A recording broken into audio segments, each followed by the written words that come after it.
ಓಂ ಶಾಂತಿ. ಮುರಳಿಯ ದಿನಾಂಕ 3/6/2022. मीठे बच्चे, यह खेल है कब्रिस्तान और परिस्तान का. इस समय कब्रिस्तान है, फिर परिस्तान बनेगा. तुम्हें इस कब्रिस्तान से दिल नहीं लगानी है.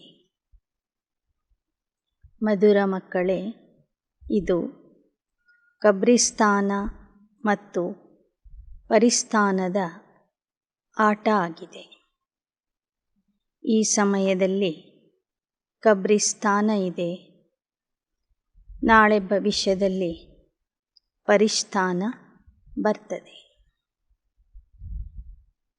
ಈ ಕಬ್ರಿಸ್ತಾನದಿಂದ ನಿಮ್ಮ ಮನಸ್ಸನ್ನು ನೀವು ತೆಗೆದು ಹಾಕಬೇಕು. ಪ್ರಶ್ನೆ: मनुष्य कौन सी एक बात को जान ले तो सब संशय दूर हो जाएंगे. ಮನುಷ್ಯರು ಯಾವ ಒಂದು ಮಾತನ್ನು ಸರಿಯಾಗಿ ತಿಳ್ಕೊಂಡ್ಬಿಟ್ರೆ ಅವರಲ್ಲಿ ಇರುವ ಎಲ್ಲ ಸಂಶಯಗಳು ದೂರ ಆಗ್ತವೆ. उत्तर: बाप कौन है, वह कैसे आते हैं. यह बात जान ले तो सब संशय दूर हो जाएंगे. जब तक बाप को नहीं जाना तब तक संशय मिट नहीं सकते. निश्चय बुद्धि बनने से विजयमाला में आ जाएंगे, लेकिन एक एक बात में सेकंड में पूरा निश्चय होना चाहिए. ತಂದೆ ಯಾರಾಗಿದ್ದಾರೆ, ಹೇಗಿದ್ದಾರೆ, ಹೇಗೆ ಈ ಸೃಷ್ಟಿಗೆ ಬರ್ತಾರೆ ಅನ್ನೋದನ್ನು ಸರಿಯಾಗಿ ತಿಳ್ಕೊಂಡ್ಬಿಟ್ರೆ ಇರುವ ಎಲ್ಲ ಸಂಶಯಗಳು ದೂರ ಆಗ್ತವೆ. ಎಲ್ಲಿಯವರೆಗೆ ಒಬ್ಬರು ತಂದೆಯನ್ನು ಯಥಾರ್ಥವಾಗಿ ತಿಳ್ಕೊಳ್ಳೋದಿಲ್ಲ, ಅಲ್ಲಿಯವರೆಗೆ ಸಂಶಯಗಳು ಹೋಗೋದಿಲ್ಲ. ನಿಶ್ಚಯ ಬುದ್ಧಿ ಆಗುವುದರಿಂದ ವಿಜಯಮಾಲೆಯಲ್ಲಿ ಬರಬಹುದು. ಆದರೆ ಒಂದೊಂದು ವಿಷಯದಲ್ಲಿಯೂ ಸಹ ಕ್ಷಣದಲ್ಲಿ ನಿಶ್ಚಯ ಬುದ್ಧಿ ಆಗಬೇಕು. ಗೀತ್: ಛೋಡ ಭೀ ದೇ ಆಕಾಶ ಸಿಂಹಾಸನ. ನಿನ್ನ ಆಕಾಶ ಸಿಂಹಾಸನ ಬಿಟ್ಟು ಈ ಸೃಷ್ಟಿಗೆ ಬಾ ಅಂತ ಭಕ್ತಿ ಮಾರ್ಗದಲ್ಲಿ ಭಕ್ತರೂ ಸಹ ಆ ತಂದೆಗೆ ಕರೆದಿದ್ದಾರೆ. ಓಂ ಶಾಂತಿ. बाप बच्चों को समझाते हैं यह बेहद का रूहानी बाप है. आत्माएं सभी रूप तो जरूर बदलती, निराकार से साकार में आते हैं पार्ट बजाने कर्म क्षेत्र पर. बच्चे कहते, बाबा आप भी हमारे मुआफिक रूप बदलो. जरूर साकार रूप धारण करके ही ज्ञान देंगे ना. मनुष्यों का ही रूप लेंगे. ಬೇಹದ್ದಿನ ತಂದೆ ಬೇಹದ್ದಿನ ಮಕ್ಕಳಿಗೆ, ಆತ್ಮಿಕ ಮಕ್ಕಳಿಗೆ ಈ ಜ್ಞಾನ ತಿಳಿಸಿಕೊಡ್ತಾರೆ. ನೀವೆಲ್ಲ ಮಕ್ಕಳು ನಿರಾಕಾರ ಲೋಕದಲ್ಲಿ ಇರುವಂಥವರು ಸಾಕಾರ ಕರ್ಮ ಕ್ಷೇತ್ರದಲ್ಲಿ ಪಾತ್ರ ಅಭಿನಯಿಸಲಿಕ್ಕೆ ಬರ್ತೀರಿ. ಮನುಷ್ಯನ ರೂಪ ತಾಳಿ ಬರ್ತೀರಿ. ಹಾಗೆ ನಾವು ಮಕ್ಕಳು ಸಹ ತಂದೆಗೆ ಹೇಳ್ತೀವಿ, ಹೇ ನಿರಾಕಾರ ತಂದೆಯೇ, ನೀನು ಸಹ ರೂಪ ಬದಲಾಯಿಸಿ ಈ ಸೃಷ್ಟಿಗೆ ಬಾ. ಅವನು ಈ ಸೃಷ್ಟಿಗೆ ಬರ್ತಾನೆ ಸಾಕಾರ ಮಾನವನ ರೂಪ ಧರಿಸಿ, ಸಾಕಾರ ಮಾನವನ ದೇಹದಲ್ಲಿ ಬಂದು ಜ್ಞಾನ ಕೊಡ್ತಾನೆ. ವಹ ಹೇ ನಿರಾಕಾರಿ ದುನಿಯಾ, वह निराकार फिर साकार में आते हैं. कहते तुम अपने 84 जन्मों की कहानी को नहीं जानते. मैं इनमें प्रवेश कर इनको समझा रहा हूँ. यह तो नहीं जानते हैं न. ತಂದೆ ನಿರಾಕಾರ ಲೋಕದಿಂದ ಬಂದು ಮಕ್ಕಳಿಗೆ ಹೇಳ್ತಾರೆ, ಮಕ್ಕಳೇ, ನಿಮ್ಮ 84 ಜನ್ಮಗಳ ಕಥೆ ನಿಮಗೆ ಗೊತ್ತಿರಲಿಲ್ಲ. ನಾನು ಇವರಲ್ಲಿ ಪ್ರವೇಶ ಮಾಡಿ ಬಂದು ತಿಳಿಸ್ತೇನೆ. ಇವರಿಗೂ ಸಹ ತಮ್ಮ 84 ಜನ್ಮಗಳ ಕಥೆ ಗೊತ್ತಿರಲಿಲ್ಲ.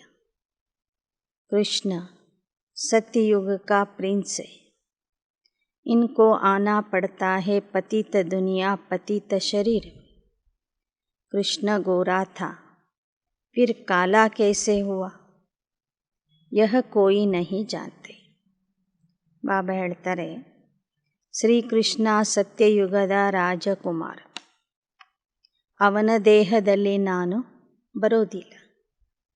ನಾನು ಬರುವುದು ಪತಿತ ಜಗತ್ತಿನ ಪತಿತ ದೇಹದಲ್ಲಿ ಬರ್ತೀನಿ. ಕೃಷ್ಣ ಮೊದಲು ಬೆಳ್ಳಗಿರ್ತಾನೆ. 2 ಯುಗಗಳವರೆಗೆ ಬೆಳ್ಳಗೆ ಅಂದರೆ ಆತ್ಮ ಪವಿತ್ರ ಆಗಿರ್ತದೆ, ಸುಂದರ ಇರ್ತದೆ. ಅದೇ ಕೃಷ್ಣನ ಆತ್ಮ ನಂತರದ 2 ಯುಗಗಳಲ್ಲಿ ಕಪ್ಪಾಗ್ತದೆ, ಅಂದರೆ ಪತಿತ ಆಗ್ತದೆ. कहते हैं सर्प ने डसा. वास्तव में यह है 5 विकारों की बात. काम चिता पर बैठने से काले बन जाते. ಕೃಷ್ಣನಿಗೆ ಶ್ಯಾಮಸುಂದರ ಅಂತ ಯಾಕೆ ಹೇಳ್ತಾರೆ? ಅವನಿಗೆ ಕಪ್ಪು ಬಣ್ಣದಲ್ಲಿ ತೋರಿಸಿದ್ದಾರೆ. ಯಾಕೆ ಅಂತ ಕೇಳಿದರೆ ಹೇಳ್ತಾರೆ, ಕೃಷ್ಣನಿಗೆ ಸರ್ಪ ಕಚ್ಚಿತ್ತು. ಆ ಕಾರಣದಿಂದ ಅವನ ದೇಹ ಎಲ್ಲ ನೀಲಿ ಆಗಿಬಿಡ್ತು, ಕಪ್ಪಾಗ್ಬಿಡ್ತು ಅಂತ ಹೇಳ್ತಾರೆ. ಬಾಬಾ ಹೇಳ್ತಾರೆ, ಕೃಷ್ಣನ ಆತ್ಮ ದ್ವಾಪರ ಯುಗದಿಂದ 5 ವಿಕಾರಗಳಿಗೆ ವಶ ಆಗ್ತದೆ. ಕಾಮಚಿತೆಯ ಮೇಲೆ ಕುಳಿತು ಕಪ್ಪಾಗ್ತದೆ. ಅದಕ್ಕಾಗಿ ಅವನಿಗೆ ಶ್ಯಾಮ ಸುಂದರ್ ಕೃಷ್ಣ ಕೋ ಹಿ ಕಹತೆ. ಶ್ಯಾಮ ಸುಂದರ ಅಂತ ಹೇಳಲಾಗ್ತದೆ. ಮೇರಾ ತೋ ಶರೀರ್ ಹಿ ನಹಿ ಜೋ ಗೋರಾ ಯಾ ಸಾಂವ್ರಾ ಬನೆ, ಮೈ ತೋ ಎವರ್ ಪಾವನ್ ಹೂಂ. ಆದರೆ ನನಗೆ ಶ್ಯಾಮಸುಂದರ ಅಂತ ಹೇಳೋದಿಲ್ಲ. ಯಾಕೆಂದರೆ ನನಗೆ ದೇಹನೇ ಇಲ್ಲ. ಅಥವಾ ನಾನು ಆತ್ಮ ದೇಹ ಧರಿಸಿ ಒಮ್ಮೆ ಪವಿತ್ರ ದೇವಾತ್ಮ ಆಗೋದು, ಒಮ್ಮೆ ಅಪವಿತ್ರ ಮನುಷ್ಯ ಆತ್ಮ ಆಗೋದು, ಪಾಪಾತ್ಮ ಆಗೋದು, ಈ ಥರ ನಾನು ಆಗೋದಿಲ್ಲ. ಒಮ್ಮೆ ಪತಿತ ಒಮ್ಮೆ ಪಾವನ ಆಗೋದಿಲ್ಲ. ಮೈ ತೋ ಸದಾ ಎವರ್ ಪಾವನ್ ಹೂಂ. ಪರಮಾತ್ಮ ಹೇಳ್ತಾರೆ, ನಾನು ಸದಾ ಪಾವನ ಆಗಿಯೇ ಇರ್ತೀನಿ. ಒಮ್ಮೆ ಪತಿತ ಆಗೋದು, ಒಮ್ಮೆ ಪಾವನ ಆಗೋದು, ಈ ಥರದ ಪರಿವರ್ತನೆ ನನ್ನಲ್ಲಿ ಆಗೋದಿಲ್ಲ. ಇಸ್ ಸಮಯ ಮನುಷ್ಯ ಮಾತ್ರ ಸಬ್ ಪತಿತ ಹೈ. सतयुग के लक्ष्मी नारायण महाराजा महारानी की गवर्नमेंट को भ्रष्टाचारी नहीं कहेंगे. यहाँ सब है पतित. स्वर्ग में देवताओं का राज्य था. वह संपूर्ण पावन श्रेष्ठाचारी थे ಏಕ ಹಿ ಧರ್ಮ ಥಾ. ಈ ಸಮಯದಲ್ಲಿ ಎಲ್ಲರೂ ಪತಿತ ಆಗಿದ್ದಾರೆ. ಆದರೆ ಸತ್ಯಯುಗದಲ್ಲಿ ಎಲ್ಲರೂ ಪಾವನ ಶ್ರೇಷ್ಠಾಚಾರಿ ಆಗಿದ್ದರು. भ्रष्टाचारी श्रेष्ठाचारियों की पूजा करते हैं. सन्यासी पवित्र बनते हैं तो अपवित्र उनको माथा टेकते हैं. ಭ್ರಷ್ಟಾಚಾರಿ ಮನುಷ್ಯರು ಶ್ರೇಷ್ಠಾಚಾರಿ ದೇವತೆಗಳಿಗೆ ಪೂಜೆ ಮಾಡ್ತಾರೆ. ಸನ್ಯಾಸಿಗಳು ಪವಿತ್ರ ಜೀವನ ನಡೆಸ್ತಾರೆ. ಅದಕ್ಕಾಗಿ ಅಪವಿತ್ರ ಮನುಷ್ಯರು ಹೋಗಿ ಅವರ ಮುಂದೆ ತಲೆ ಬಾಗಿಸ್ತಾರೆ, ನಮಸ್ಕಾರ ಮಾಡ್ತಾರೆ. ಸನ್ಯಾಸಿ ಕೋ ಗೃಹಸ್ಥಿ ಫಾಲೋ कुछ नहीं करते. कह देते मैं फलाने सन्यासी का फॉलोवर्स हूँ. तो जब फॉलो करो तुम भी सन्यासी बन जाओ तब कहेंगे फॉलोवर. गृहस्थी फॉलोवर्स बनते हैं परंतु वह पवित्र तो बनते नहीं. ಸನ್ಯಾಸಿಗಳು ತಾವು ಪವಿತ್ರವಾಗಿ ಇರ್ತಾರೆ. ಅವರ ಶಿಷ್ಯರು ಗೃಹಸ್ಥಿಗಳು, ಅವರು ಪವಿತ್ರ ಆಗಿ ಇರೋದಿಲ್ಲ. ಆದರೂ ಸಹ ಇಂಥ ಸನ್ಯಾಸಿಗಳ ಶಿಷ್ಯರು ನಾವು, ಅನುಯಾಯಿಗಳು ನಾವು ಅಂತ ಹೇಳ್ಕೊತಾರೆ. ಅದು ತಪ್ಪಾಗಿದೆ. न सन्यासी उनको समझाते न वह खुद समझते कि हम फॉलो तो करते नहीं. ಸನ್ಯಾಸಿಗಳು ಅವರಿಗೆ ಹೇಳ್ತಿಲ್ಲ, ನೀವು ನಿಜವಾದ ಅರ್ಥದಲ್ಲಿ ಅನುಯಾಯಿಗಳು ಅಲ್ಲ. ಅನುಯಾಯಿ ಅಂತ ಯಾರಿಗೆ ಹೇಳಲಾಗ್ತದೆ?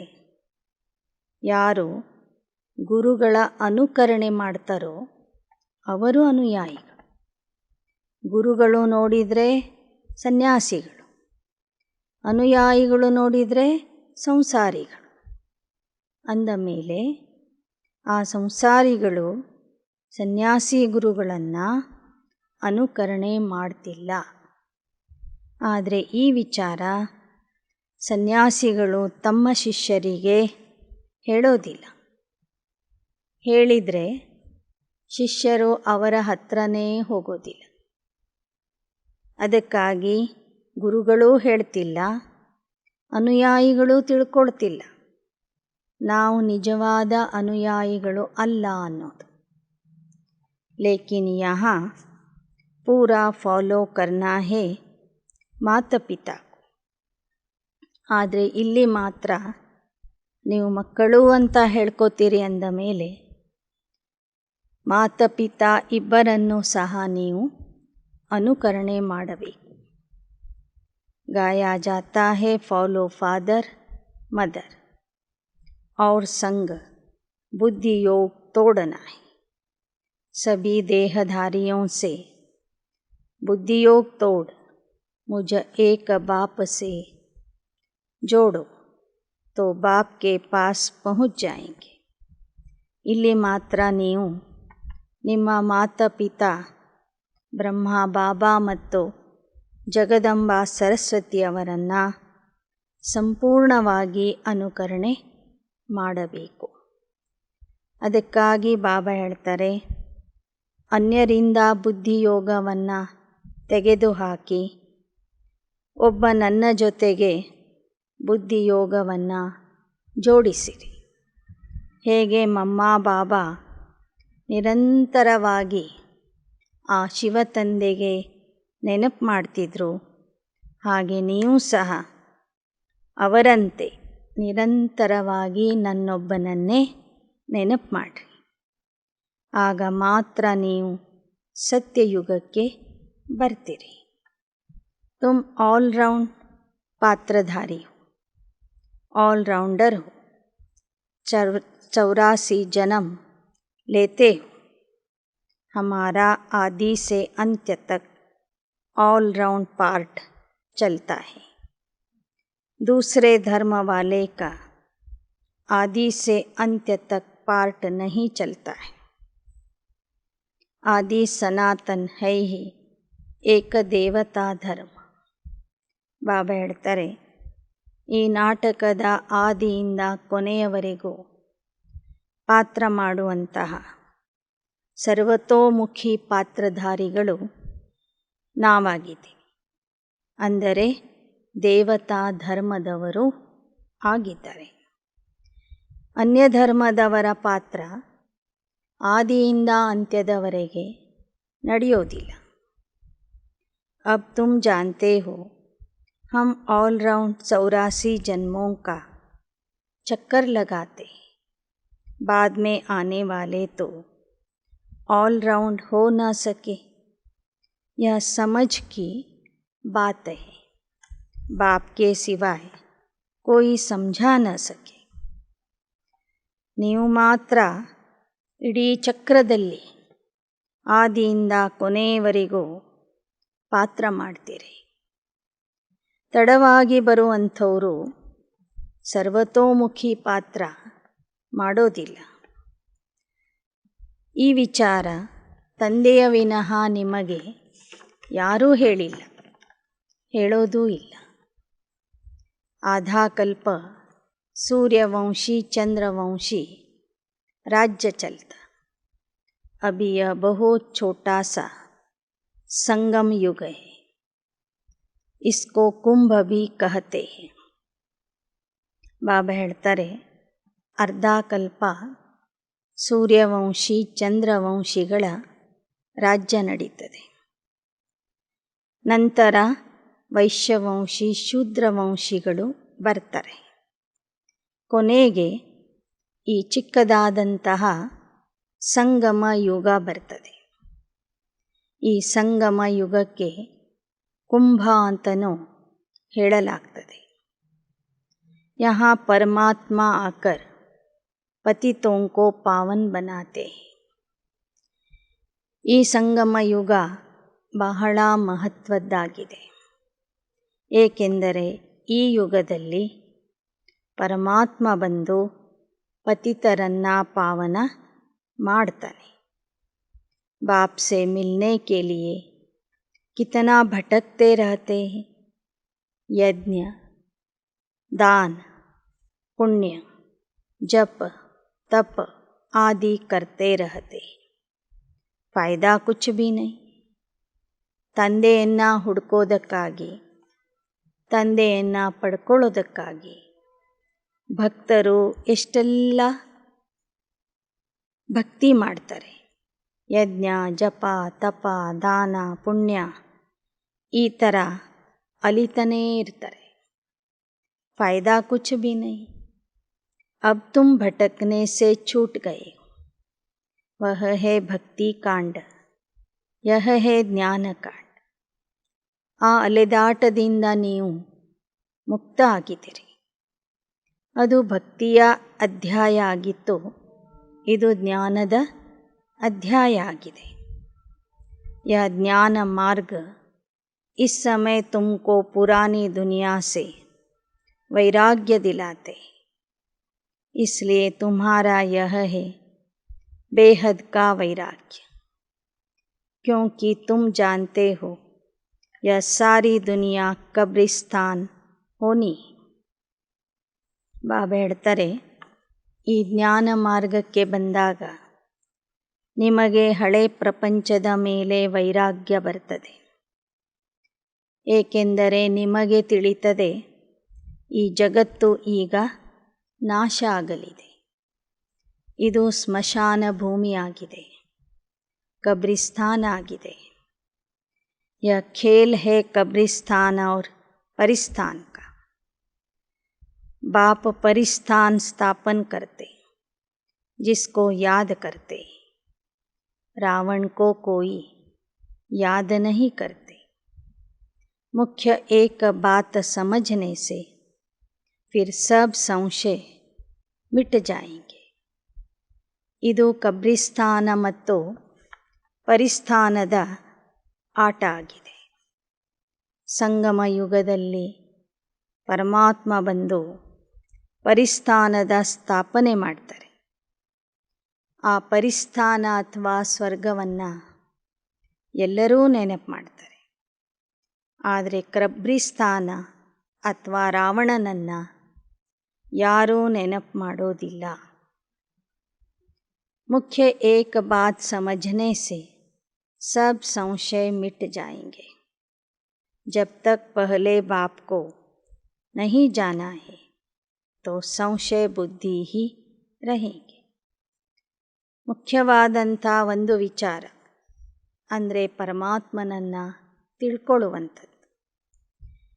ಈ ಒಂದು ವಿಚಾರ ಯಥಾರ್ಥವಾಗಿ ತಿಳ್ಕೊಂಡ್ಬಿಟ್ರೆ ಮನುಷ್ಯರಲ್ಲಿ ಇರುವ ಸಂಶಯ ಎಲ್ಲ ಹೋಗಿಬಿಡ್ತದೆ. संशय बुद्धि विनश्यन्ति. बरोबर हम सब आत्माओं का बाप वह है, वही बेहद का वर्षा देते. निश्चय से ही विजय माला में पिरो सकते. एक एक अक्षर में सेकंड में निश्चय होना चाहिए.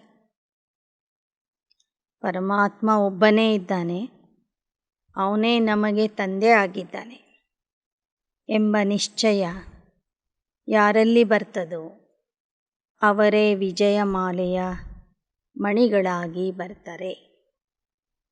ಆದ್ದರಿಂದ ಜ್ಞಾನದ ಒಂದೊಂದು ಅಕ್ಷರದ ಬಗ್ಗೆ, ಬಾಬಾ ಹೇಳುವ ಒಂದೊಂದು ಶ್ರೀಮತದ ಬಗ್ಗೆ ಸಂಪೂರ್ಣ ನಿಶ್ಚಯ ಇರಬೇಕು. बाबा कहते पूरा निश्चय होना चाहिए. बाप तो निराकार को कहा जाता है. ऐसे तो गांधी को भी बापूजी कहते थे, परंतु यहाँ तो वर्ल्ड का बापूजी चाहिए ना, वर्ल्ड का गॉड फादर. वह बहुत बड़ा हुआ, उनसे वर्ल्ड की बादशाही मिलती है.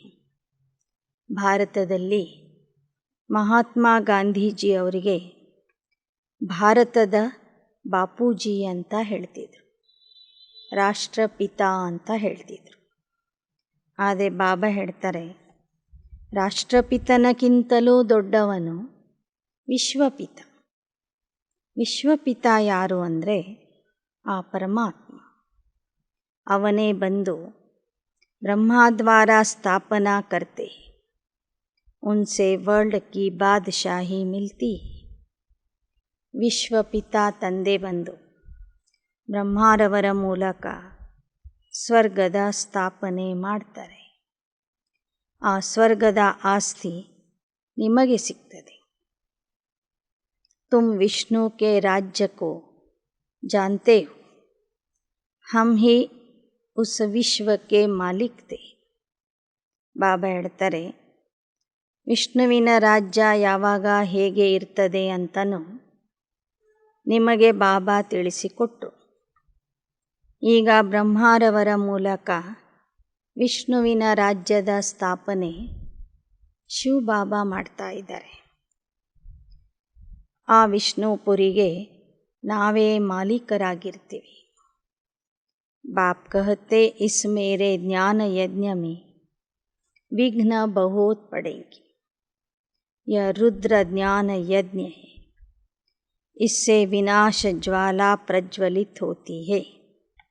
ಬಾಬಾ ಹೇಳ್ತಾರೆ, ನಾನು ಸ್ಥಾಪಿಸುವ ಈ ಜ್ಞಾನ ಯಜ್ಞದಲ್ಲಿ ಅನೇಕ ವಿಘ್ನಗಳು ಬರ್ತವೆ.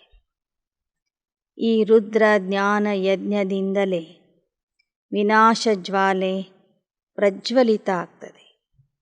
इसमें सारी पुरानी दुनिया खत्म होकर एक देवता धर्म की स्थापना हो जाएगी. यह समझाने वाला बाप सत्य है. नर से नारायण बनने की सत्य कथा सुनाते. यह कथा अभी तुम सुनते हो. यह कोई परंपरा नहीं चलती. ಈ ರುದ್ರ ಜ್ಞಾನ ಯಜ್ಞದಿಂದ ಹಳೆ ಜಗತ್ತು ವಿನಾಶ ಆಗಿ ದೇವತಾ ಧರ್ಮದ ಸ್ಥಾಪನೆ ಆಗ್ತದೆ ಎಂಬ ಸತ್ಯ ಆ ಸತ್ಯ ತಂದೆನೇ ಬಂದು ತಿಳಿಸಿಕೊಡ್ತಾರೆ. ಆ ಸತ್ಯ ಜ್ಞಾನದ ಕಥೆಗೆ ಸತ್ಯನಾರಾಯಣ ಕಥೆ ಅಂತ ಹೇಳಲಾಗ್ತದೆ. ಈ ಕಥೆ ಸತ್ಯತಂದೆ ಸಂಗಮ ಯುಗದಲ್ಲಿ ಮಾತ್ರ ತಿಳಿಸ್ತಾರೆ. ಇದು ಭಕ್ತಿ ಮಾರ್ಗದಿಂದ ಬಂದದ್ದು ಅಲ್ಲ. ಈ ಸತ್ಯನಾರಾಯಣ ಕಥೆ ಪರಂಪರೆಯಿಂದ ಬಂದಿಲ್ಲ. अब बाप कहते, मैं राजयोग सिखाता हूँ, फिर नई दुनिया में तुम्हारा राज्य होगा. सहज राजयोग की नॉलेज एक बाप के पास है, जिसको प्राचीन भारत का राजयोग कहा जाता है. बरोबर कलयुग को सतयुग बनाया था, विनाश भी शुरू हुआ था. मुसलों की बात है, सत्य त्रेता में कोई लड़ाई होती नहीं, बाद में शुरू होती. यह मुसलों की लास्ट लड़ाई है. यह मुसलों की है लास्ट लड़ाई. आगे तलवार से लड़ते थे, फिर बंदूकबाजी चलाई, फिर तोप निकाली, अब बॉम्ब्स निकाले. नहीं तो सारी दुनिया का विनाश कैसे होगा. ಪರಮಾತ್ಮನ ಅವತರಣೆಯ ನಂತರ ಕಲಿಯುಗ ಹೋಗಬೇಕು, ಸತ್ಯಯುಗ ಬರಬೇಕು. ಕಲಿಯುಗದ ವಿನಾಶನೂ ಆಗಲೇಬೇಕು. ವಿನಾಶಕ್ಕಾಗಿ ಈ ಬಾಂಬ್ಸ್ಗಳನ್ನು ಕಂಡುಹಿಡಿದಿದ್ದಾರೆ. ಬಾಂಬ್ಸ್ಗಳ ಮೂಲಕ ನಡೆಯುವ ಯುದ್ಧನೇ ಕೊನೆ ಯುದ್ಧ ಆಗಿರ್ತದೆ. ಮೊದಲು ಕತ್ತಿ ಹಿಡಿದು ಯುದ್ಧ ಮಾಡ್ತಿದ್ರು, ನಂತರ ಬಂದೂಕ್ ಹಿಡಿದು ಯುದ್ಧ ಮಾಡಿದರು. ಈಗ ಇತ್ತೀಚೆಗೆ ಬಾಂಬ್ಸ್ಗಳನ್ನು ಕಂಡುಹಿಡಿದಿದ್ದಾರೆ. ಫಿರ್ ಉನ್ಕೆ ಸಾಥ್ ನ್ಯಾಚುರಲ್ ಕ್ಯಾಲೆಮಿಟೀಸ್ ಭೀ ಹೈ. ಕೊನೆಯ ಯುದ್ಧ ಅಣುಯುದ್ಧ ನಡೀತದೆ. ಬಾಂಬ್ಸ್ಗಳನ್ನು ಪರಸ್ಪರರ ಮೇಲೆ ಹಾಕಿಬಿಡ್ತಾರೆ. ಜೊತೆಗೆ ಪ್ರಾಕೃತಿಕ ವಿಕೋಪನೂ ನಡೀತದೆ. ಮುಸಲ್ಧಾರ್ ಬರಸಾತ್, ಫैमिन, यह नेचुरल कैलेमिटीज़ समझो अर्थक्वेक होती है, उसको कहते ನ್ಯಾಚುರಲ್ ಕ್ಯಾಲಿಮಿಟೀಸ್. ಯುದ್ಧದ ಜೊತೆಗೆ ಮತ್ತೊಂದು ಕಡೆ ಪ್ರಾಕೃತಿಕ ಅನಾಹುತಗಳು ನಡೀತವೆ. ಒಂದು ಕಡೆ ಅತಿವೃಷ್ಟಿ, ಇನ್ನೊಂದು ಕಡೆ ಬರಗಾಲ, ಮತ್ತೊಂದು ಕಡೆ ಭೂಕಂಪ. ಈ ಥರ ಪ್ರಕೃತಿಯು ಸಹ ತನ್ನ ಆಟ ತೋರಿಸ್ತದೆ, ವಿಕೋಪ ತೋರಿಸ್ತದೆ. ಉಸ್ಮೇ ಕೋಯಿ ಕ್ಯಾ ಕರ್ ಸಕ್ತೆ, ಕೋಯಿ ನೆ ಅಪ್ನಾ ಇನ್ಶೋರೆನ್ಸ್ ಭೀ ಕಿಯಾ ಹೋ ತೋ ಕೌನ್ ಔರ್ ಕಿಸ್ಕೋ ದೇಗಾ. ಆ ಸಮಯದಲ್ಲಿ ಯಾರು ಏನೂ ಸಹ ಮಾಡಲಿಕ್ಕೆ ಆಗೋದಿಲ್ಲ, ಯಾರಿಂದ ಏನೂ ಮಾಡಲಿಕ್ಕೆ ಆಗೋದಿಲ್ಲ. ಬಲೆ ಕೆಲವರು ತಮ್ಮ ಮನೆಗಳನ್ನು ಇನ್ಶೋರ್ ಮಾಡಿರ್ಬೋದು, ಲೈಫ್ ಇನ್ಶೂರೆನ್ಸ್ ಮಾಡಿರ್ಬೋದು, ಆದರೆ ಆ ಹಣ ಕೊಡೋರು ಇರೋದಿಲ್ಲ ಅಂತಾರೆ ಬಾಬಾ. ಇನ್ಶೋರ್ ಮಾಡಿದವರು ಹೋಗ್ತಾರೆ, ಇನ್ಶೂರೆನ್ಸ್ ಕಂಪನಿಯವರು ಹೋಗಿಬಿಡ್ತಾರೆ. ಸಬ್ ಮರ್ ಜಾಯೆಂಗೆ, ಎಲ್ಲರೂ ಸಾಯ್ತಾರೆ. ಕಿಸ್ಕೋ ಕುಚ್ ಭೀ ನಹಿ ಮಿಲೆ. ಬ್ಯಾಂಕ್ನಲ್ಲಿ ಇಟ್ಟಿದ್ದೂ ಹೋಗ್ತದೆ, ಇನ್ಶೋರ್ ಮಾಡಿದ್ದೂ ಹೋಗ್ತದೆ, ಎಲ್ಲರೂ ಸಾಯ್ತಾರೆ. इसलिए अभी तुम्हें इंश्योर करना है बाप के पास. ಇಲ್ಲಿಯ ಹಣ ನಿಮಗೆ ಸತ್ಯಯುಗದಲ್ಲಿ ವಾಪಸ್ ಬೇಕು ಅಂದರೆ ತಂದೆಗೆ ನೀವು ಅರ್ಪಣೆ ಮಾಡಬೇಕು. ಭಗವಂತನ ಇನ್ಶೂರೆನ್ಸ್ ಕಂಪನಿಯಲ್ಲಿ ಇನ್ಶೋರ್ ಮಾಡಬೇಕು. इंश्योर भक्ति में भी करते, परंतु वह आधा कल्प का रिटर्न मिलता. यह तुम डायरेक्ट इंश्योर करते हो. कोई सब कुछ इंश्योर करेगा तो उनको बादशाही मिल जाएगी. ಭಕ್ತಿ ಮಾರ್ಗದಲ್ಲೂ ಸಹ ಭಕ್ತರು ಪರಮಾತ್ಮನ ಸಲುವಾಗಿ ದಾನ ಧರ್ಮ ಮಾಡ್ತಾರೆ. ಅದರ ಫಲ ಅವರಿಗೆ ಮತ್ತೊಂದು ಜನ್ಮದಲ್ಲಿ ಸಿಗ್ತಾ ಹೋಗ್ತದೆ. ಆದರೆ ಇಲ್ಲಿ ನೀವು ನೇರವಾಗಿ ಪರಮಾತ್ಮನಿಗೆ ಇನ್ಶೋರ್ ಮಾಡ್ತೀರಿ. ಯಾರು ಎಲ್ಲವನ್ನೂ ಇನ್ಶೋರ್ ಮಾಡ್ತಾರೆ ಅವರಿಗೆ ವಿಶ್ವದ ರಾಜ್ಯ ಅಧಿಕಾರ ಸಿಗ್ತದೆ. ಅವರು ಭವಿಷ್ಯದಲ್ಲಿ ರಾಜ ಆಗ್ತಾರೆ, ರಾಜ್ಯ ಪದವಿಯನ್ನು ಪಡ್ಕೋತಾರೆ.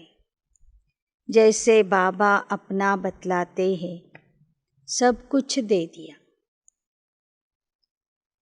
ಫುಲ್ ಇನ್ಶೋರ್ಸ್ ಕರ್ ದಿಯಾ ತೋ ಫುಲ್ ಬಾದಶಾಹಿ ಮಿಲ್ತಿ. ಹೇಗೆ ಬ್ರಹ್ಮ ಬಾಬಾ ತಮ್ಮ ಅನುಭವ ಹೇಳ್ತಾರೆ. ಬ್ರಹ್ಮ ಬಾಬಾ ಸರ್ವಸ್ವವನ್ನು ಅರ್ಪಣೆ ಮಾಡಿಬಿಟ್ರು.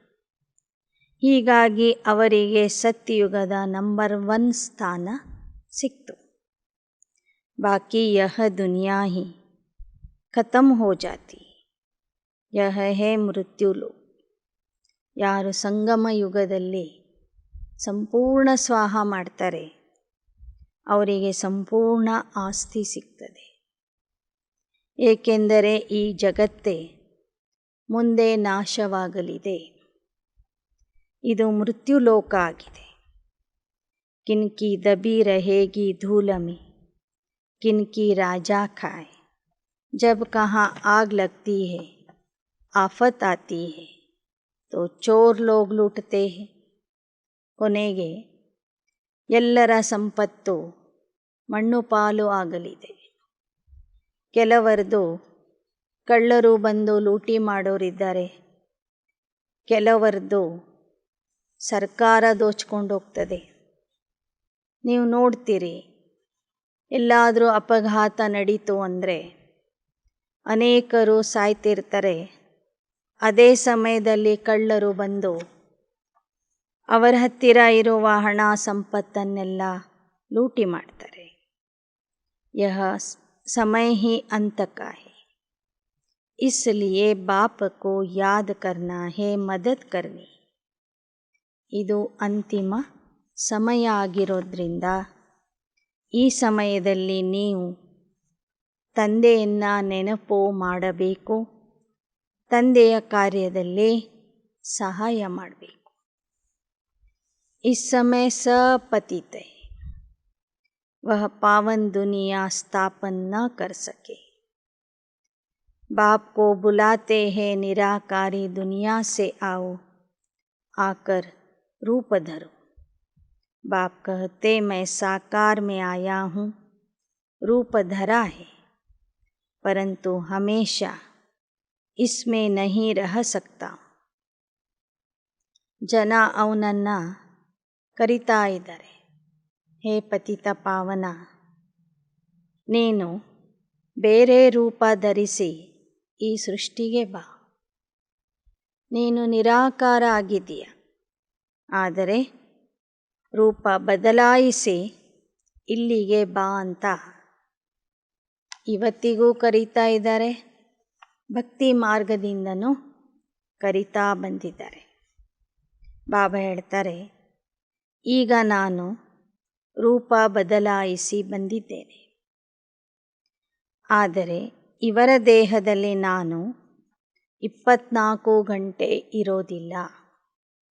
ಸವಾರಿ ಕೋಯಿ ಸಾರಾ ದಿನ್ ಥೋಡೆ ಹಿ ಹೋತಿ ಹೈ, बैल की सवारी दिखाते, ಭಾಗ್ಯಶಾಲಿ ರಥ ಮನುಷ್ಯ ಕಾ ದಿಖಾತೆ. ಬಾಬಾ ಹೇಳ್ತಾರೆ, ಇವರು ನನ್ನ ವಾಹನ. ಯಾರಾದರೂ 24 ಗಂಟೆನೂ ವಾಹನದಲ್ಲೇ ಕೂತಿರ್ತಾರೇನೋ? ಹಾಗೆ ನಾನು ಅವಶ್ಯಕತೆ ಇದ್ದಾಗ ಇವರ ದೇಹದಲ್ಲಿ ಬಂದು ಶಿಕ್ಷಣ ಕೊಡ್ತೀನಿ, ಜ್ಞಾನ ಹೇಳ್ತೀನಿ, ಮುರಳಿ ನುಡಿಸ್ತೀನಿ. ನನ್ನ ಕೆಲಸ ಮುಗೀತು ಅಂದರೆ ಮತ್ತೆ ನಾನು ಪರಮಧಾಮಕ್ಕೆ ಹೋಗಿಬಿಡ್ತೀನಿ, ಪರಮಧಾಮ ವಾಸಿ ಆಗ್ತೀನಿ. ಈ ಬ್ರಹ್ಮಾರವರ ದೇಹಕ್ಕೆ ಭಾಗ್ಯಶಾಲಿ ರಥ ಅಂತ ಹೇಳಲಾಗ್ತದೆ. अब यह राइट है या गौशाला दिखाते हैं, गौमुख दिखाते हैं, वह राइट है. बैल पर सवारी और फिर गौमुख से नॉलेज देते, यह ज्ञान अमृत निकलता है. गौमुख का मंदिर भी बहुत लोग जाते हैं तो समझते हैं गौ के मुख से अमृत टपकता है, वह जाकर पीना है. 700 सीढ़ियाँ हैं, सबसे बड़ा गौमुख तो यह है. ಒಂದು ಕಡೆ ಹೇಳ್ತಾರೆ ಶಿವನ ವಾಹನ ನಂದಿಗಣ ಆಗಿದೆ, ಮುದಿ ಎತ್ತನ್ನು ತೋರಿಸ್ತಾರೆ. ಮತ್ತೊಂದು ಕಡೆ ಗೋಮುಖದಿಂದ ಜ್ಞಾನಾಮೃತ ಬಂತು ಅಂತಲೂ ಹೇಳ್ತಾರೆ. ಹಿಮಾಲಯ ಪರ್ವತದಲ್ಲಿ ಇರುವಂತಹ ಗೋಮುಖದಿಂದ ಅಮೃತ ಬರ್ತದೆ ಅಂತ ತಿಳ್ಕೊಂಡು 700 ಮೆಟ್ಲುಗಳನ್ನು ಹತ್ತಿ ಮೇಲೆ ಹೋಗ್ತಾರೆ. ಗೋಮುಖದ ಪೂಜೆ ಮಾಡಿ ಆ ಮುಖದಿಂದ ಬರುವಂಥ ನೀರನ್ನು ಕುಡಿತಾರೆ. फिर अमरनाथ पर कितनी मेहनत कर जाते हैं, वहाँ है कुछ भी नहीं, सब ठगी. दिखाते हैं शंकर ने पार्वती को कथा सुनाई, अब क्या पार्वती की दुर्गति हुई जो उनको कथा बैठ सुनाई. मनुष्य मंदिर आदि बनाने में कितना खर्चा करते. ಇನ್ನು ಅಮರನಾಥ ಯಾತ್ರೆಗೆ ಹೋಗೋರು ಸಹ ಎಷ್ಟೊಂದು ಕಷ್ಟಪಟ್ಕೊಂಡು ಯಾತ್ರೆಗೆ ಹೋಗ್ತಾರೆ. ಹೇಳ್ತಾರೆ ಶಂಕರ ಪಾರ್ವತಿಗೆ ಆ ಸ್ಥಳದಲ್ಲಿ ಅಮರ ಕಥೆಯನ್ನು ಹೇಳಿದ ಅಂತ. ಬಾಬಾ ಹೇಳ್ತಾರೆ ಅದೆಲ್ಲವೂ ಸುಳ್ಳಾಗಿದೆ. ಪಾರ್ವತಿಗೆ ಯಾವ ದುರ್ಗತಿ ಆಗಿತ್ತು, ಯಾವ ದುರ್ಗತಿಯ ಕಾರಣದಿಂದ ಅವಳಿಗೆ ಅಮರಕಥೆ ಹೇಳುವ ಅವಶ್ಯಕತೆ ಬಿತ್ತು. ಬಾಬಾ ಹೇಳ್ತಾರೆ ಅಮರನಾಥದಲ್ಲಿ ಇರುವ ಮಂಜಿನ ಶಿವಲಿಂಗ ಏನಿದೆ ಅದನ್ನು ಪೂಜಾರಿಗಳೇ ಎಲ್ಲರೂ ಸೇರಿ ತಯಾರು ಮಾಡ್ತಾರೆ. ಅಲ್ಲಿ ಯಾವ ಶಂಕರನು ಪಾರ್ವತಿಗೆ ಕಥೆ ಹೇಳಿಲ್ಲ. ಆದರೆ ಮನುಷ್ಯರು ಅದೇ ಒಂದು ಶ್ರದ್ಧೆಯಿಂದ ಅಮರನಾಥ ಯಾತ್ರೆಗೆ ಹೋಗ್ತಾರೆ, ಎಷ್ಟೊಂದು ಖರ್ಚು ಮಾಡ್ತಾರೆ. ಖರ್ಚಾ ಕರ್ತೆ ಕರ್ತೆ ತುಮ್ನೆ ಸಬ್ ಪೈಸೆ ಗವಾ ದಿಯೆ, तुम कितने सॉल्वेंट थे, अब इनसॉल्वेंट बन गए. फिर बाप सॉल्वेंट बनाते हैं, वर्षा देते. ಬಾಬಾ ಹೇಳ್ತಾರೆ ಭಕ್ತಿ ಮಾರ್ಗದಲ್ಲಿ ಮಂದಿರಗಳನ್ನು ಕಟ್ಟಿಸೋದಕ್ಕಾಗಿ, ಭಕ್ತಿ ಮಾಡೋದಕ್ಕಾಗಿ, ಯಾತ್ರೆ ಜಾತ್ರೆಗಳನ್ನು ಮಾಡೋದಕ್ಕಾಗಿ ನಿಮ್ಮ ಹತ್ತಿರ ಇರುವ ಹಣವನ್ನೆಲ್ಲ ಖಾಲಿ ಮಾಡಿದ್ದೀರಿ. ಒಂದು ಕಾಲಕ್ಕೆ ನೀವೆಷ್ಟು ಶ್ರೀಮಂತರಾಗಿದ್ರಿ, ಸಾಹುಕಾರಾಗಿದ್ರಿ. ಕಲಿಯುಗದ ಕೊನೆಗೆ ಬಡವರಾಗ್ಬಿಟ್ರಿ. ಮತ್ತೆ ನಾನು ನಿಮಗೆ ಸಾಹುಕಾರ ಮಾಡ್ತಿದ್ದೀನಿ. भारत परमात्मा का बर्थ प्लेस है, तो सबसे बड़ा तीर्थ हुआ ना. फिर सर्व पतितों को पावन भी बाप बनाते. गीता में अगर बाप का नाम होता तो सभी यहाँ आकर फूल चढ़ाते. बाप के सिवाय सभी को सद्गति कौन दे सकता है. भारत ही सबसे बड़े ते बड़ा तीर्थ है, परंतु कोई को मालूम नहीं तो जैसे बाप की महिमा अपरंपार है, वैसे भारत की भी महिमा अपरंपार होनी चाहिए. हेल और हेवन भारत में बनता है. अपरंपार महिमा है हेवन की, अपरंपार निंदा है ಹೆಲ್ ಕಿ. ಬಾಬಾ ಹೇಳ್ತಾರೆ ಭಾರತ ಪರಮಾತ್ಮನ ಜನ್ಮಭೂಮಿ, ಅವತರಣೆಯ ಭೂಮಿಯಾಗಿದೆ. ಆದ್ದರಿಂದ ಇದು ಇಡೀ ವಿಶ್ವದಲ್ಲಿನೇ ಮಹಾನ ತೀರ್ಥಸ್ಥಾನ ಆಗಿದೆ. ಈ ವಿಚಾರ ಒಂದು ವೇಳೆ ಎಲ್ಲ ಧರ್ಮದವರಿಗೂ ಗೊತ್ತಾಗಿದ್ದರೆ ಎಲ್ಲರೂ ಭಾರತಕ್ಕೆ ಬಂದು ಶಿವನ ಮೇಲೆ ಹೂಗಳನ್ನು ಹಾಕ್ತಿದ್ರು. ಆದರೆ ಭಗವದ್ಗೀತೆಯಲ್ಲಿ ಅವನ ಹೆಸರನ್ನು ಬದಲಾಯಿಸಿರೋದ ಕಾರಣ, ತಂದೆಯ ಬದಲಾಗಿ ಕೃಷ್ಣನ ಹೆಸರನ್ನು ಹಾಕಿರುವ ಕಾರಣ ತಂದೆಯ ಮಹಿಮೆ ಲೋಪವಾಗಿದೆ. ವಾಸ್ತವಿಕವಾಗಿ ಭಾರತ ಎಲ್ಲಕ್ಕಿಂತಲೂ ದೊಡ್ಡ ತೀರ್ಥಸ್ಥಾನ ಆಗಿದೆ. ತಂದೆಯ ಮಹಿಮೆ ಎಷ್ಟು ಅಪರಂಪಾರ ಇದೆಯೋ ಹಾಗೆಯೇ ಭಾರತದ ಮಹಿಮೆಯು ಅಪರಂಪಾರ ಆಗಿದೆ. ಅದರಲ್ಲೂ ಸ್ವರ್ಗದ ಮಹಿಮೆ ಅಪರಂಪಾರ ಆಗಿರಬೇಕು ಮತ್ತು ನರ್ಕದ ನಿಂದನೆ ಅಪರಂಪಾರ ಆಗಬೇಕು. तुम बच्चे सचखंड के मालिक बनते हो, अब सब से बुद्धि योग हटाए माम एकम याद करो. बाप कहते मैं कालों का काल महाकाल हूँ, महाकाल का मंदिर भी है. बाबा ने समझाया अंत्य में प्रत्यक्षता होगी तब समझेंगे कि बरोबर इन्हों को बतलाने वाला बेहद का बाप ही है. ಬಾಬಾ ಹೇಳ್ತಾರೆ, ನಾನು ಕಾಲರ ಕಾಲ ಮಹಾಕಾಲ ಆಗಿದ್ದೇನೆ. ಮಹಾಕಾಲೇಶ್ವರನ ಮಂದಿರ ಇದೆ ಭಾರತದಲ್ಲಿ. ಬಾಬಾ ಹೇಳ್ತಾರೆ, ಕೊನೆಗೆ ನನ್ನ ಪ್ರತ್ಯಕ್ಷತೆ ಆಗ್ತದೆ ನಿಮ್ಮ ಮೂಲಕ. ಆಗ ಜನ ತಿಳ್ಕೊತಾರೆ ಇವರಿಗೆ ಶಿಕ್ಷಣ ಕೊಡುವಂಥವರು ಪರಮಾತ್ಮ ಆಗಿದ್ದಾರೆ ಅಂತ.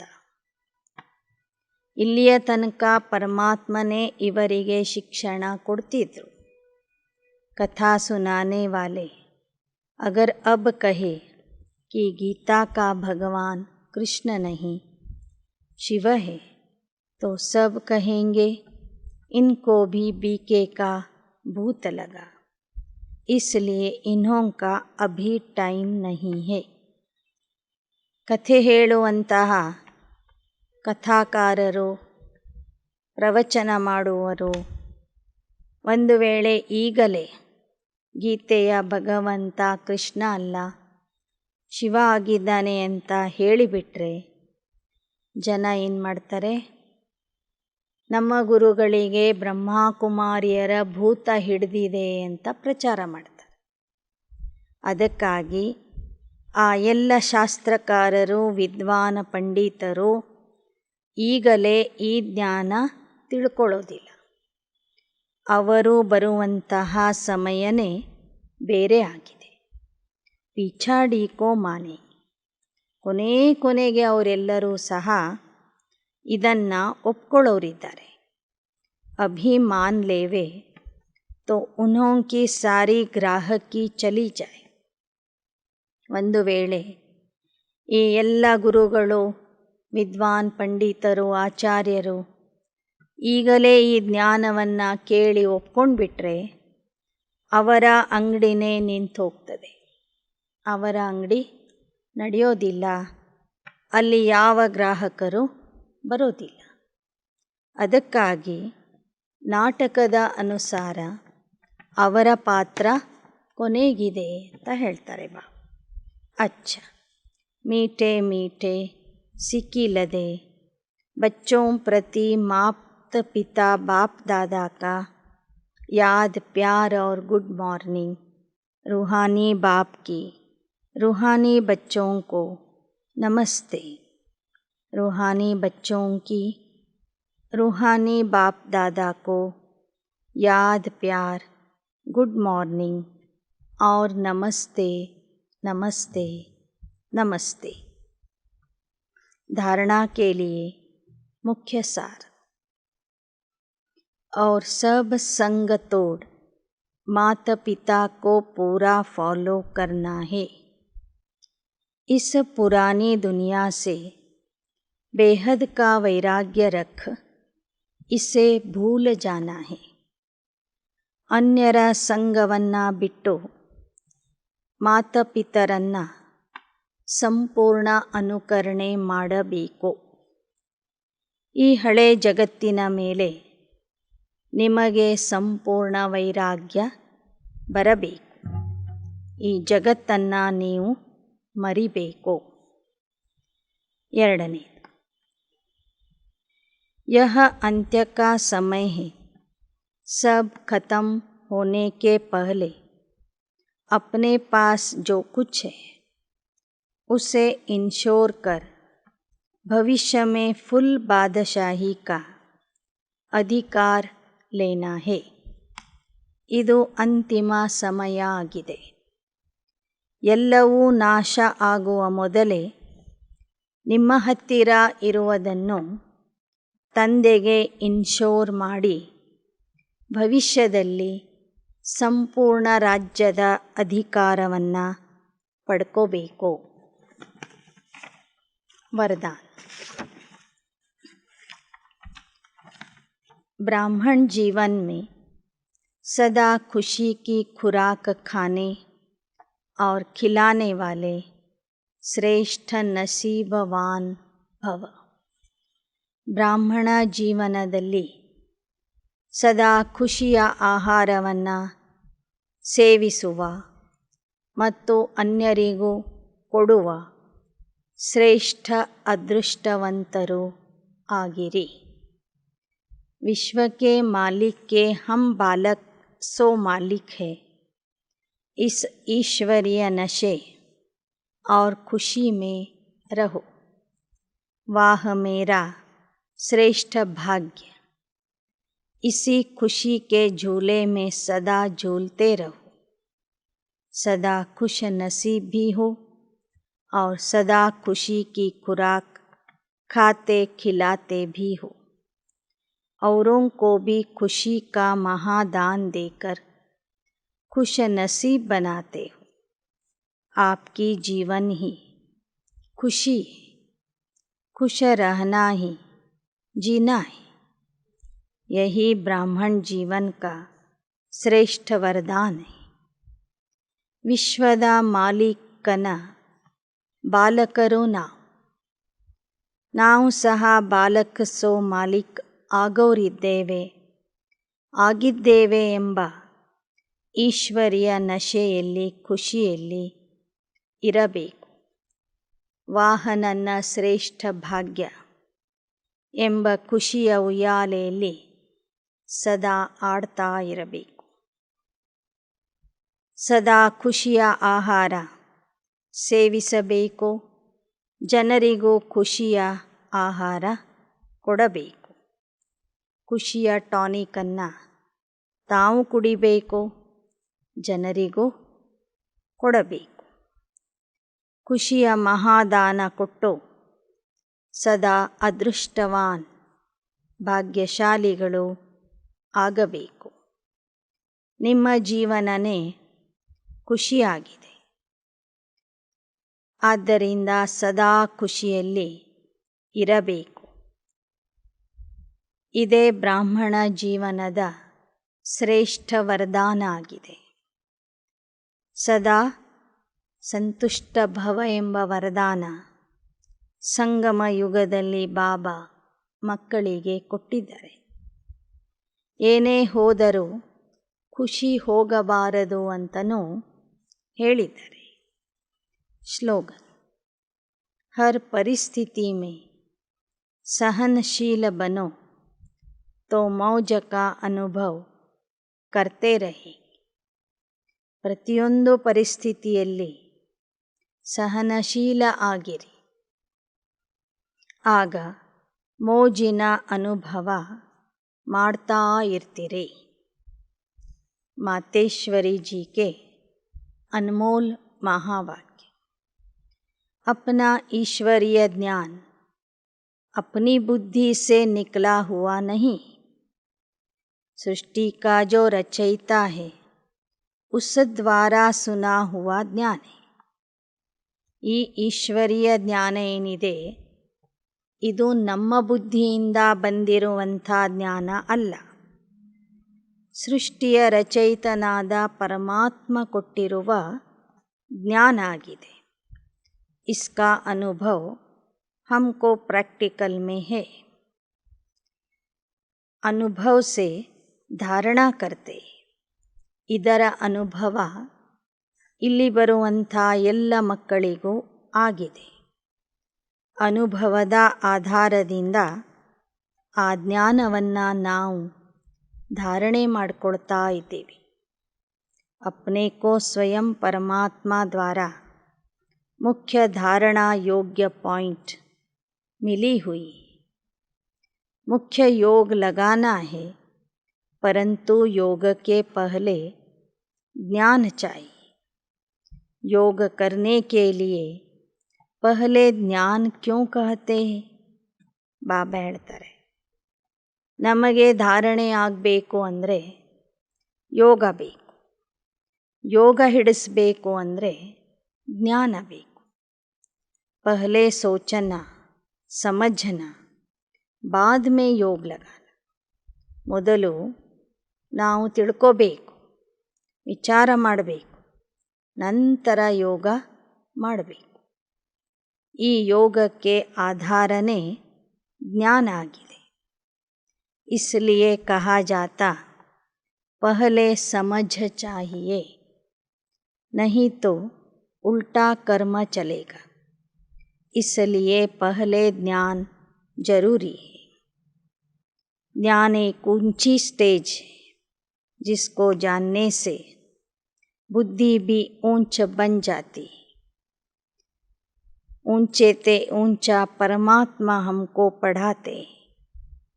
ईश्वरीय ज्ञान एक तरफ तोड़ना, दूसरे तरफ जोड़ना. ಈ ಜ್ಞಾನ ಎಷ್ಟು ಉನ್ನತವಾಗಿದೆಯೋ ಅಷ್ಟೇ ನಮ್ಮ ಸ್ಥಿತಿಯು ಉನ್ನತ ಆಗ್ತಾ ಹೋಗ್ತದೆ. ಯಾಕೆ ಅಂದರೆ ಈ ಜ್ಞಾನ ಕೊಡುವವನು ಶ್ರೇಷ್ಠಾತಿ ಶ್ರೇಷ್ಠ ಪರಮಾತ್ಮ ಆಗಿದ್ದಾನೆ. ಈ ಜ್ಞಾನ ಏನು ಹೇಳ್ತದೆ ಅಂದರೆ ಒಂದು ಕಡೆಯಿಂದ ಬುದ್ಧಿಯೋಗ ತೆಗಿಬೇಕು, ಒಂದು ಕಡೆ ಜೋಡಿಸಬೇಕು. एक परमात्मा के संग जोड़ो और दुनिया से संग तोड़ो. ಜಗತ್ತಿನಿಂದ ನಿಮ್ಮ ಸಂಬಂಧವನ್ನು ಕಡಿದುಹಾಕ್ರಿ, ಪರಮಾತ್ಮನ ಜೊತೆಗೆ ನಿಮ್ಮ ಸಂಬಂಧವನ್ನು ಜೋಡಿಸ್ರಿ. इस समय आत्मा कर्म बंधन वश हो गई. आदि में कर्म बंधन से रहित थी, फिर हमको ऐसे बनना है. ಕಲಿಯುಗದಲ್ಲಿ ಆತ್ಮ ಕರ್ಮ ಬಂಧನಕ್ಕೆ ವಶ ಆಗಿದೆ. ಸೃಷ್ಟಿಯ ಆದಿಯಲ್ಲಿ ನಮಗೆ ಕರ್ಮ ಬಂಧನ ಇರಲಿಲ್ಲ. ಮತ್ತೆ ನಾವು ಆ ಥರ ಕರ್ಮ ಬಂಧನದಿಂದ ಮುಕ್ತ, ಜೀವನ ಮುಕ್ತ ಆಗಬೇಕಾಗಿದೆ. आत्मा में पावर आनी चाहिए. उनके कंट्रोल बिगर कर्म हो रहे, इसलिए कर्म बंधन हो जाता. लेकिन आत्मा के कंट्रोल में कर्म हो तो बंधन मुक्त बन जाएंगे. ಇವತ್ತು ಕರ್ಮ ಇಂದ್ರಿಯಗಳು ಆತ್ಮನ ಆದೇಶ ಬಿಟ್ಟು ಕರ್ಮ ಮಾಡ್ತಾ ಇದ್ದಾವೆ. ಆತ್ಮನ ಸಂಪೂರ್ಣ ನಿಯಂತ್ರಣ ಕರ್ಮ ಇಂದ್ರಿಯಗಳ ಮೇಲೆ ಇತ್ತು ಅಂದರೆ ಆ ನಿಯಂತ್ರಣಕ್ಕೆ ಒಳಗಾಗಿ ನಾವು ಕರ್ಮ ಮಾಡಿದರೆ ಅದು ಕರ್ಮ ಬಂಧನ ಆಗೋದಿಲ್ಲ. ನಿಯಂತ್ರಣ ಬಿಟ್ಟು ಕರ್ಮ ಮಾಡಿದರೆ ಅದು ನಮಗೆ ಬಂಧನ ಆಗ್ತದೆ. फिर सुख दुख के लपेट में आ जाते. ನಿಯಂತ್ರಣ ಬಿಟ್ಟು ಕರ್ಮ ಮಾಡಿದರೆ ಸುಖ ದುಃಖದ ಲೇಪನೆಯಲ್ಲಿ ಬಂದ್ಬಿಡ್ತೀವಿ. इन बातों को धारण करने से सहज हो जाएगा. कर्मों का ज्ञान समझना जरूरी. ಆದ್ದರಿಂದ ತಂದೆ ನಮಗೆ ಕರ್ಮದ ಸೂಕ್ಷ್ಮ ಜ್ಞಾನ ಏನು ಕೊಡ್ತಾ ಇದ್ದಾರೆ ಅದನ್ನು ಅರ್ಥ ಮಾಡಿಕೊಂಡು धारणे ಮಾಡ್ಕೋಬೇಕು. तब आत्मा में वह शक्ति आती है.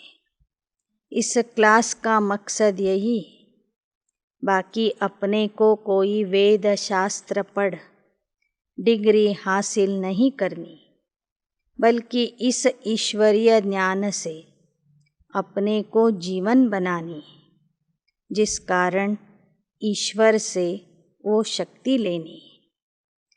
ಇಲ್ಲಿಯ ಶಿಕ್ಷಣದ ಗುರಿ ಯಾವುದೇ ಒಂದು ಲೌಕಿಕದ ಡಿಗ್ರಿ ತಗೊಳ್ಳುವಂಥದ್ದಲ್ಲ. ಶಾಸ್ತ್ರ ಪುರಾಣ ಓದಿ ಅದರಲ್ಲಿ PhD ಮಾಡಬೇಕು ಎಂಬ ಉದ್ದೇಶನೂ ಇಲ್ಲ. ಇಲ್ಲಿ ನಾವು ಕೇವಲ ಈಶ್ವರೀಯ ಜ್ಞಾನದ ಧಾರಣೆಯಿಂದ ನಮ್ಮ ಜೀವನವನ್ನು ಶ್ರೇಷ್ಠ ಜೀವನವನ್ನಾಗಿ ಮಾಡಬೇಕಾಗಿದೆ. ಆ ತಂದೆಯಿಂದ, ಈಶ್ವರ ತಂದೆಯಿಂದ ಶ್ರೇಷ್ಠ ಜೀವನಕ್ಕಾಗಿ ಶಕ್ತಿಯನ್ನು ಪಡಿಬೇಕಾಗಿದೆ. ಅಚ್ಚಾ, ಓಂ ಶಾಂತಿ.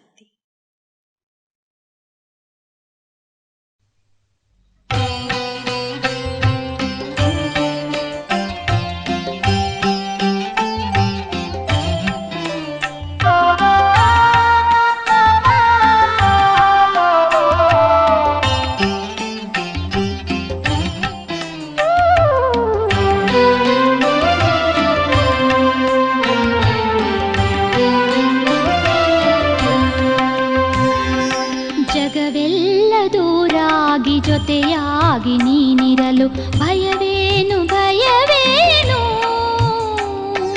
ಭಯವೇನು ತಂದೆ. ಜಗವೆಲ್ಲ ದೂರಾಗಿ ಜೊತೆಯಾಗಿ ನೀನಿರಲು ಭಯವೇನು ಭಯವೇನು ಭಯವೇನು ತಂದೆ. ಜಗವೆಲ್ಲ ಜೊತೆಯಾಗಿ ನೀನೊಬ್ಬ ದೂರಾಗಿ, ಜಗವೆಲ್ಲ ಜೊತೆಯಾಗಿ ನೀನೊಬ್ಬ ದೂರಾಗಿ, ಸುಖವೆಲ್ಲಿ ಸುಖವೆಲ್ಲಿ ಸುಖವೆಲ್ಲಿ ತಂದೆ. ಜಗವೆಲ್ಲ ದೂರಾಗಿ ಜೊತೆಯಾಗಿ ನೀನಿರಲು ಭಯವೇನು ಭಯವೇನು.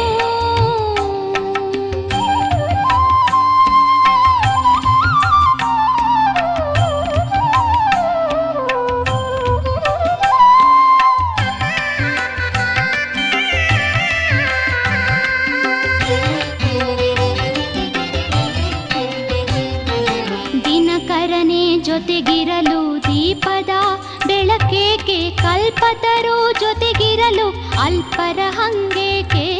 ದಿನಕರನೆ ಜೊತೆಗಿರಲು ದೀಪದ ಬೆಳಕೇಕೆ, ಕಲ್ಪತರು ಜೊತೆಗಿರಲು ಅಲ್ಪರ ಹಂಗೇಕೆ. ಪರಮಪಿತ ನೀನಿರಲು ಪರರ ಆಶ್ರಯವೇಕೆ,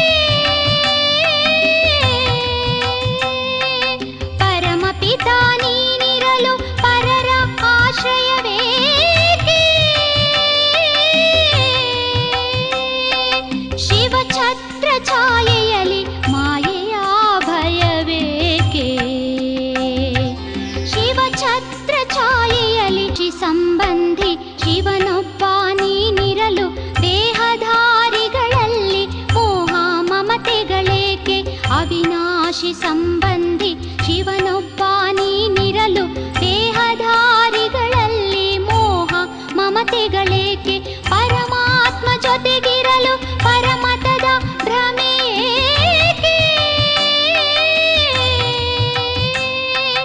ಪರಮಾತ್ಮ ಜೊತೆಗಿರಲು ಪರಮತದ ಭ್ರಮೆಯೇಕೆ.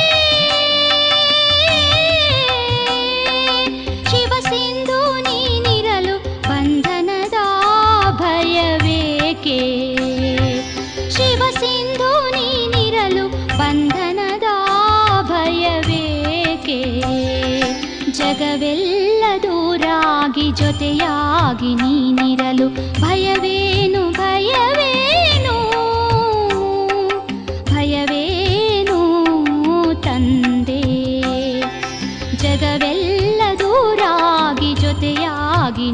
ತಾನಿರಲು ಭಯವೇನು ಭಯವೇನು ಭಯವೇನು ತಂದೆ ಭಯವೇನು ತಂದೆ ಭಯವೇ